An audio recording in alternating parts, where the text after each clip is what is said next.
Meu nome é Manuela Politi, eu sou aluna do sexto semestre de design e esse é o meu projeto do Brincar. Bom, nos últimos tempos eu tenho sentido com muito mais dificuldade, muito mais intensidade, um problema muito real, que são os bloqueios criativos, a insegurança e o medo de nunca ser bom o suficiente, a ansiedade e o perfeccionismo que travam muito esse processo, e são problemas que profissionais criativos de todas as áreas enfrentam. Então, eu quis entender um pouco mais sobre esse processo de ideias que não fluem, o medo de errar e a pressão de resultados. Essa criatividade que deveria ser leve acaba se tornando um peso. Então, eu queria entender um pouco os porquês. Com essas dificuldades, a gente acaba tendo um nicho no mercado muito específico, que são a falta de ideias, criação repetitiva de projetos e a perda do prazer de criar desses profissionais criativos, que acabam não gerando ideias tão novas e tão inovadoras diante do mercado que a gente tem hoje.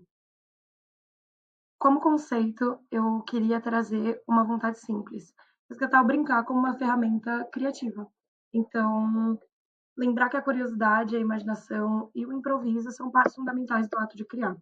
Quando a gente é criança, a gente cria sem medo nenhum. Então, a infância é esse espaço de liberdade, onde o pensamento ele não tem forma, mas ele tem cor, textura, movimento. E justamente essa liberdade que traz ali uma maior sensação de criação livre, sem pressão estética nenhuma. Então, usar o desbloqueio como as cores, as formas e as propostas divertidas para estimular as novas ideias com o lúdico. Bom, pesquisas em neurociência, como as da doutora Heather Berlin, mostram que o nosso cérebro ele é naturalmente criativo, mas que boa parte dessa criatividade acontece em processos inconscientes.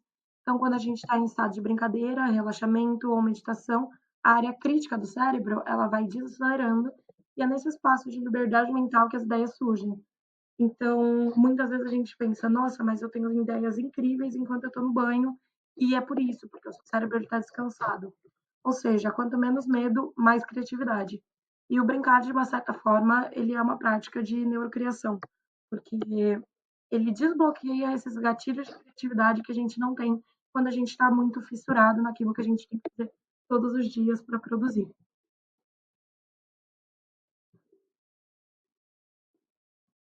Como referências, eu trouxe universos que já transformam o lúdico como uma ferramenta de criação. Então, primeiro, eu trouxe aqui o jogo Cranium da Hasbro.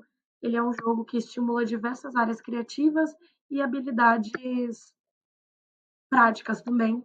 Então, a gente tem ali 4 categorias de jogo. Ele é um jogo colaborativo, super divertido e tem o Minhocabulário, que estimula o seu vocabulário, Super Astro, que ele tem desafios de canto, dança. O Infonauta, ele vai trazer trivia e o Gato Criativo, exercícios mais práticos em relação à criatividade. Então, você contava com massinha, desenho e diversos estímulos para que o seu cérebro ele fosse se libertando de algumas das amarras que a gente tinha já no dia a dia, além de ser muito divertido por ser colaborativo e em grupo. E como próxima referência, eu trouxe o Arte Ataque, que ele é uma ferramenta muito importante, ele foi uma ferramenta muito importante para o meu desenvolvimento enquanto artista, para o meu desenvolvimento enquanto profissional, e foi muito divertido crescer e acompanhar com o Arte Ataque todo esse processo, porque o Arte Ataque, ele estimulava a gente a criar com o que tem por perto, e nos dizia muito sobre isso, de que todo mundo pode criar com o que tem por perto e trazer e conectar aquilo que a gente consegue fazer no palpável mesmo. Como outra referência também, eu trouxe o Mister Maker, que era um programa muito parecido com o Art Attack, é um programa de criação com o que você tinha por perto, e esses estímulos, as formas, as cores, sempre me trouxeram memórias muito agradáveis para tornar tudo isso muito mais lúdico. Então, eu usei bastante eles como referência. Na minha pesquisa, eu queria entender um pouco mais como as pessoas se relacionavam com a própria criatividade. Então, eu realizei uma pesquisa com jovens e adultos de diferentes áreas, e as pesquisas mostram um padrão. Bloqueios criativos são muito comuns, principalmente entre quem trabalha com arte e comunicação. E as causas mais citadas foram ansiedade, falta de tempo e perfeccionismo. Eles até encontraram outras estratégias para estimular ali o criativo, mas foram coisas mais simples, como pausar, buscar referências, dormir, até atividades físicas ou hobbies paralelos, e emerge um desejo coletivo, a vontade de criar de uma forma mais leve, mais manual, sem cobrança, de brincar mais mesmo sem adulto. Então, trazer ali uma nova ideia de projeto com estímulos mais manuais, que não fossem tão presos às nossas referências do dia a dia, que são Pinterest, Behance, filmes e músicas, querendo ou não, é tudo muito digital. Agora falando um pouquinho do público-alvo, o projeto ele foi pensado para três diferentes perfis a priori. Então, a gente tem jovens criativos entre 18 e 24 anos que querem experimentar criar essa impressão, e profissionais criativos que já estão inseridos no mercado entre 25 e 35 anos, que buscam o desbloqueio e a inspiração, e pessoas em busca de um novo hobby entre 18 e 35 que querem relaxar e resgatar o lúdico de uma maneira nova e diferente do que já tem no mercado hoje. Com isso, eu já vou trazer agora as personas, são minhas personas de destaque diante dessa pesquisa. Então, a gente tem a Marina, de 22 anos, uma estudante de design, e a frase que representa ela nesse momento é: preciso de algo que me faça criar essa impressão, só pelo prazer de brincar. E o Carlos, de 46 anos, que é um profissional da linguagem e tem design como segundo curso, a frase dele principal hoje é: criar é um exercício de paciência e reinvenção. Com essas pessoas, eu consegui entender um pouco mais sobre a solução que eu queria trazer para esse projeto, que é uma descoberta de uma caixa criativa feita para estimular o cérebro de uma forma mais lúdica e sensorial. Então, a gente tem cartas de desafio, materiais artísticos simples, que convidam o usuário a se soltar, explorar e brincar com as próprias ideias, para reduzir um pouco a ansiedade, incentivar a experimentação, esperar esse prazer de criar nesses profissionais. Aqui a gente tem os sketches iniciais, então vocês vão ver o formato da caixa mudando muito durante o processo. Principalmente, eu acho que isso foi um grande estímulo criativo para mim também, porque ele começa como uma caixa muito simples, só com os elementos, e aí eu me vi muito presa dentro do que o mercado estava acostumado do que era uma caixa, de como era uma caixa.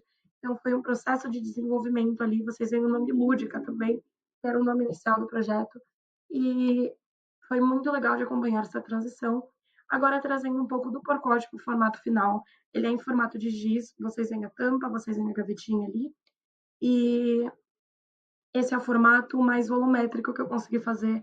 Infelizmente, eu tive alguns problemas na produção no modelo volumétrico 3D, então a gente tem o porcótipo como um formato final, e ele é bem legal de acompanhar, para você ter uma boa dimensão do tamanho, e esse é o porcótipo do primeiro giz, que é o vermelho, que eu vou apresentar aqui agora. Bom, aqui no meu modelo 3D, vocês vão acompanhar os tamanhos, algumas das medidas vão estar aparecendo, e alguns dos elementos principais. Então, a gente vai dar uma olhada agora.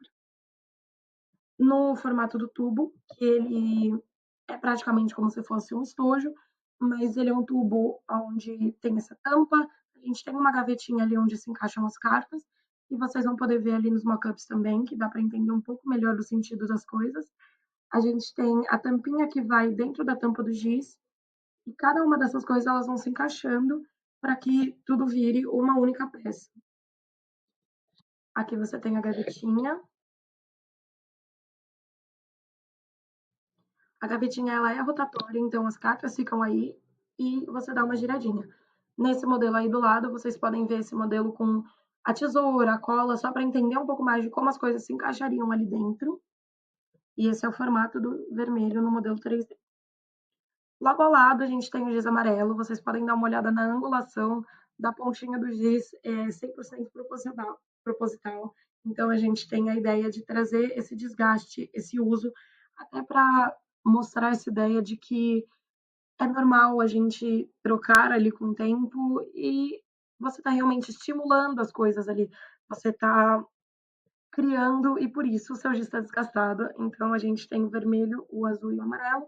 O azul, ele tem 3 potinhos ali dentro. Vocês dão uma olhadinha ali. E no mockup vocês vão entender um pouco mais sobre os elementos que tem ali dentro também. E por enquanto a gente tem esse modelo volumétrico de um estojo de aquarela que vai dentro do amarelo, o modelo do potinho, e ali do lado só os elementos num tamanho mais aproximado do real para a gente ter uma noção de como ele ficaria.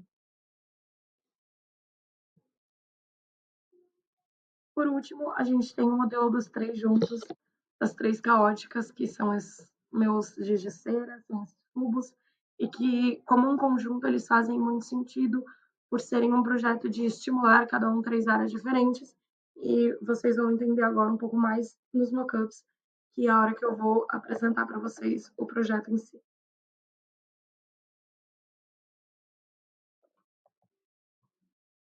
Trazendo um pouco agora sobre a marca, a Caótica, o naming dela foi muito legal, porque durante o processo de pesquisa, eu pedi para cada uma das pessoas que participou da entrevista respondesse para mim uma palavra que representava a criatividade deles. E a grande maioria respondeu ou caótico ou caótica. E virou esse processo do naming com muita colagem, com muita liberdade ali. Foi um processo muito legal de criar essa marca. E se vocês repararem, todas as cores usadas são variações das cores primárias para justamente remeter que tudo pode ser criado a partir do simples. Então você não precisa complicar tanto as coisas e você cria diversas variações.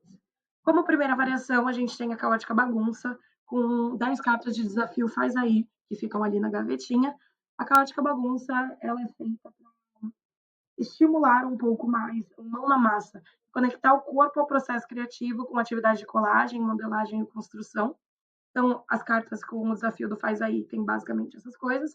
A gente conta com papéis coloridos, tesoura, massinha, colas e muita diversão dentro dessa caixa. Eu acho que essa é uma das mais legais que a gente tem das três. A caótica solta é muito voltada para processos introspectivos diante da nossa criatividade.